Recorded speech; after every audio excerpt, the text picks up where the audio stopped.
आज हम लोग पढ़ने जा रहे हैं क्लास 8 का दूसरा चैप्टर जो कि है धातु और अधातु। सबसे पहले धातु अधातु को पढ़ने से पहले हम लोग ये जानेंगे कि धातु और अधातु किसको कहते हैं। तो धातु का एक छोटा सा डेफिनेशन आता है कि वो सारे तत्व जो कि विद्युत और ऊष्मा का सुचालक होते हैं। सुचालक कहने का मतलब है कि जैसे हमने कोई एल्युमिनियम की कढ़ाई ली, उसे हमने चूल्हे पे चढ़ाया तो बहुत ही आसानी से देखने को मिलता है कि कढ़ाई के साथ साथ उसकी डंठल भी गर्म हो जाती है।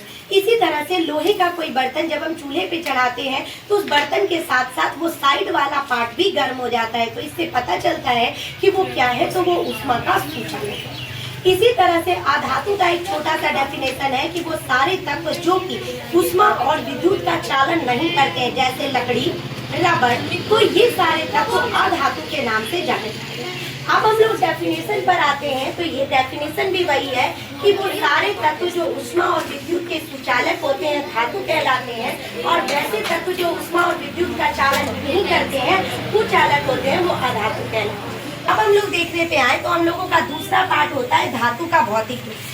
सभी चीजों को चूल्हे पे चढ़ा के नहीं मेजर किया जा सकता है कि वो धातु है कि अधातु, लेकिन धातु और अधातु की कुछ ऐसे गुण होते हैं जिससे हम चीजों को देखकर भी अंदाजा लगा सकते हैं कि वो धातु है या अधातु। जिसमें सबसे पहला चीज होता है उसका भौतिक गुण। भौतिक गुण में हम लोग पहचानते हैं दिखावट।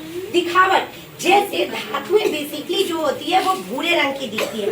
अब कहोगे कि मैम क्या सारी धातु भूरे रंग की दिखेगी? ना, सब भूरे रंग की नहीं दिखती। कुछ धातुएं ऐसी होती है जो पीले रंग की दिखती है, जिसमें आ जाता है सोना। कुछ धातुएं ऐसी होती है जो लाल रंग की दिखती है, जिसमें आ जाता है तांबा।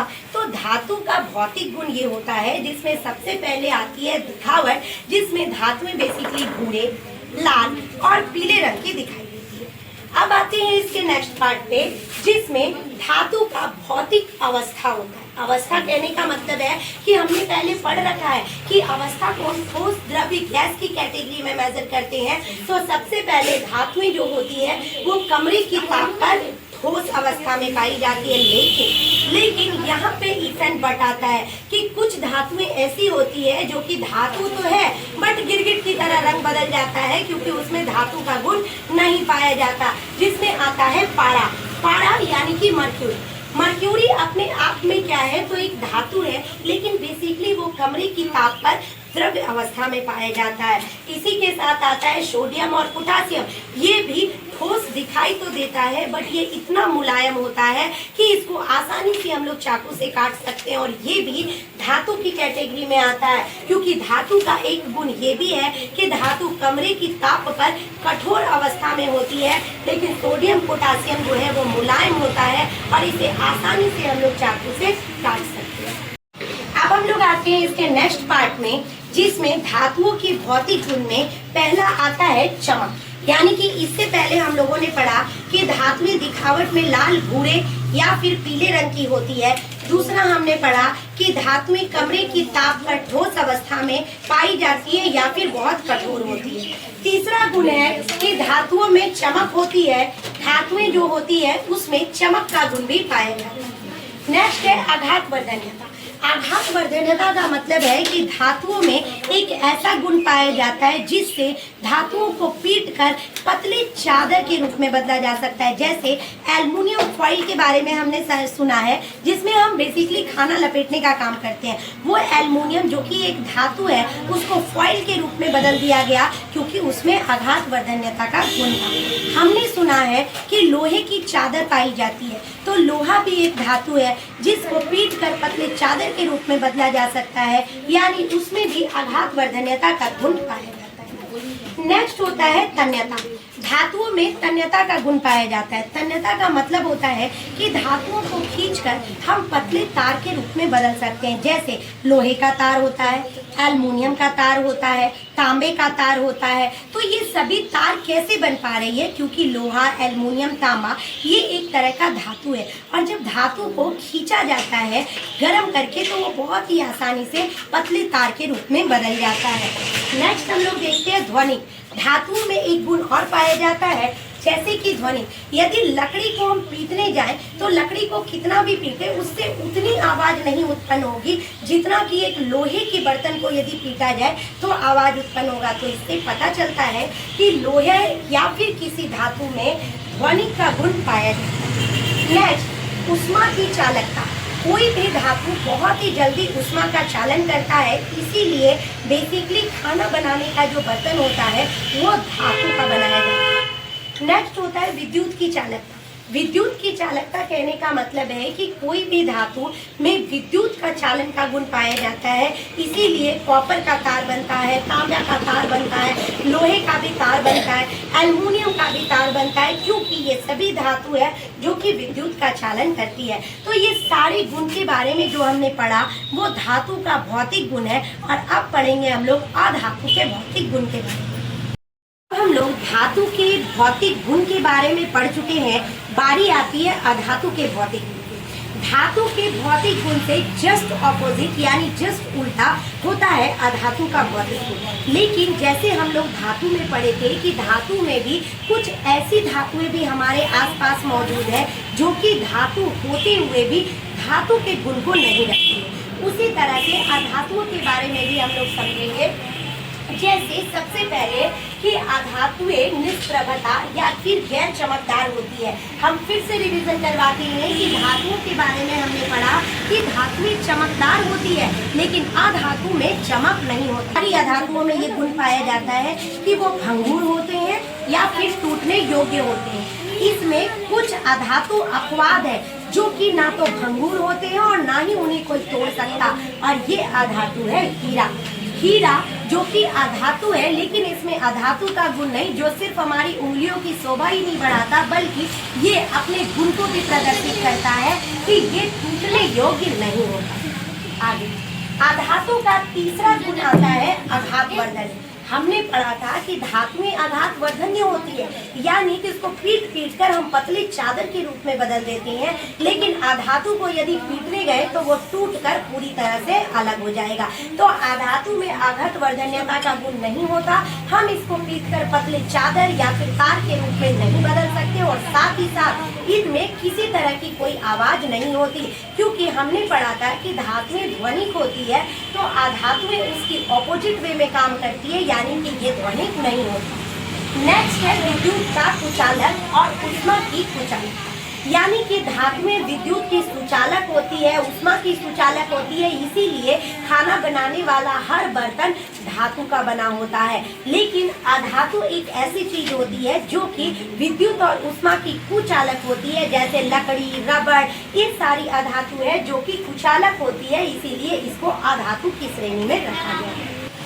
अब हम लोग आते हैं धातु अधातु के नेक्स्ट पार्ट में, जिसमें धातुओं का रासायनिक अभिक्रिया देखेंगे। यानी धातु के भौतिक गुणधर्म के बाद दूसरा पार्ट है धातु का रासायनिक गुणधर्म, जिसमें सबसे पहले हम लोग धातुओं को अभिक्रिया करवाएंगे पानी के साथ। धातु जब पानी के साथ अभिक्रिया करती है तो वह धात्विक हाइड्रो ऑक्साइड बनाती है और साथ ही साथ उससे हाइड्रोजन गैस बाहर निकलता है। इसका सबसे अच्छा एग्जाम्पल आता है सोडियम और पोटासियम।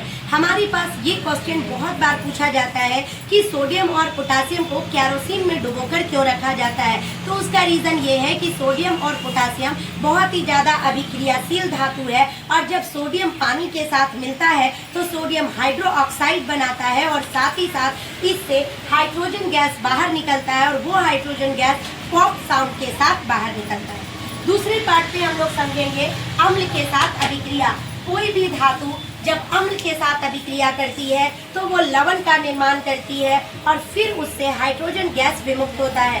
यहाँ पर हम लोगों को ये समझना होगा कि कुछ धातुएं जो होती है वो बहुत ही ज़्यादा अभिक्रियाशील होती है, वो तुरंत अम्ल के साथ अभिक्रिया कर देती है, लेकिन कुछ धातुएं जो होती है वो अम्ल के साथ अभिक्रिया करने में समय लेती है। जिसमें सबसे अधिक क्रियाशील धातु में यदि देखा जाए जो अम्ल के साथ अभिक्रिया करती है वो होता है मैग्नीशियम। जब मैग्नीशियम में हम लोग एसिड डालते हैं यानी अम्ल डालते हैं तो वो तुरंत ही उसके साथ अभिक्रिया कर देता है और एक लवण बनाता है जो कि MgCl2, यानी कि यदि वो हाइड्रोक्लोरिक अम्ल के साथ अभिक्रिया कर रहा है तो वो बनाएगा MgCl2।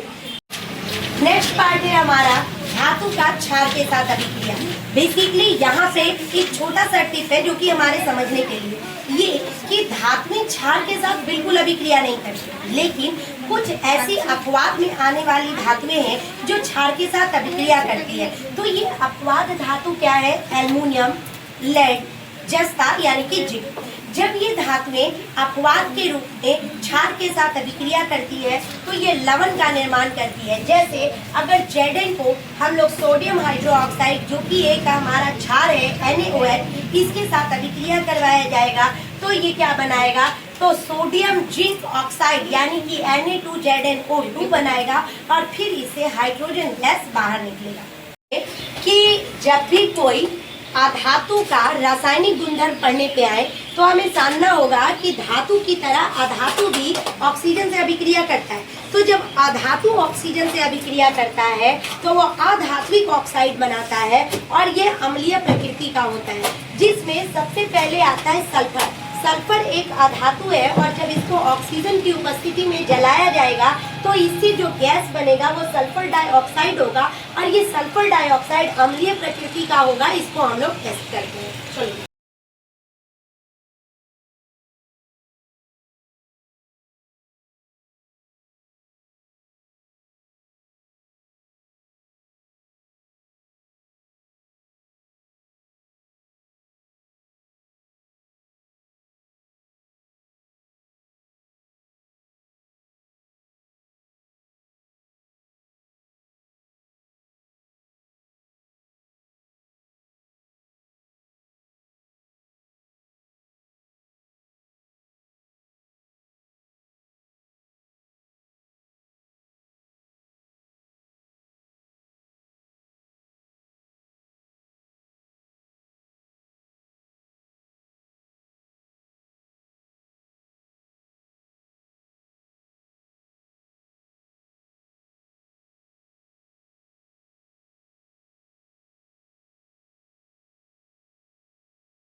सूरज देखो, अब इसका प्रॉब्लम ये देखना, ये हम लोग नीला कलर का लिए थे ना, ये देखो ये नीला कलर ऑरेंज कलर में बदल रहा है और ये जो रेड कलर था वो रेड नहीं है। तो कहने का क्या मतलब है कि ये जो हमारा सल्फर का टेस्ट, ये देखो नीला का पूरा रेड हो रहा है, हो गया ना, यानी कि जो हमारा सल्फर का देखो रेड हो गया, ये रेड हो गया, यानी कि सल्फर क्या है?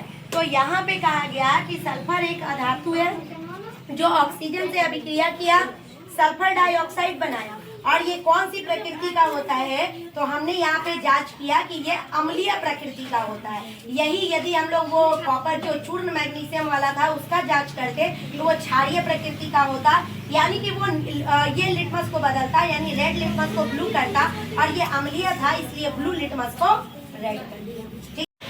आज हमारा नेक्स्ट टॉपिक है अधातु का जल के साथ अभिक्रिया। हमने पिछले क्लास में पढ़ा कि कोई भी धातु जब जल से अभिक्रिया करता है तो धात्विक हाइड्रोक्साइड बनाता है, लेकिन जब अधातु की बारी आती है तो सबसे ट्विस्टिंग की बात ये है कि अधातु जो है वो जल से अभिक्रिया करता ही नहीं, अधातु का जल के साथ अभिक्रिया होता ही नहीं। यहाँ पर हमें ये समझना होगा, पानी में पहले से ऑक्सीजन घुला होता है और जब उस ऑक्सीजन को में हम लोग क्लोरीन मिलाते हैं तो वो बदल जाता है हाइड्रोक्लोरिक एसिड में। इसके बाद आती है दूसरे टॉपिक की बारी, जिसमें हम लोग अधातु को अम्ल और क्षार से अभिक्रिया करवाते हैं। तो सबसे मजे की बात ये है कि अधातु अम्ल और क्षार से अभिक्रिया ही नहीं करता, धातु अम्ल से अभिक्रिया करके लवण बनाता है, धातु क्षार के साथ अभिक्रिया नहीं करता, लेकिन कुछ धातु जैसे एल्युमिनियम, लेड, जस्ता ये सारी क्षार के साथ भी अभिक्रिया करती है। लेकिन अधातु में ना तो अपवाद है और ना ही ऐसे कोई टॉपिक, अधातुएं जो है वो क्षार से अभिक्रिया बिल्कुल नहीं करती। और इसी के साथ हमारा अधातु का चैप्टर, जिसमें हमने उसके भौतिक गुणधर्म और रासायनिक गुणधर्म दोनों के बारे में बहुत ही अच्छे से पढ़ा। तो यदि आपको वीडियो पसंद आए तो वीडियो को एक लाइक दीजिए, शेयर कीजिए और चैनल पे नया है तो चैनल को सब्सक्राइब कर लीजिए।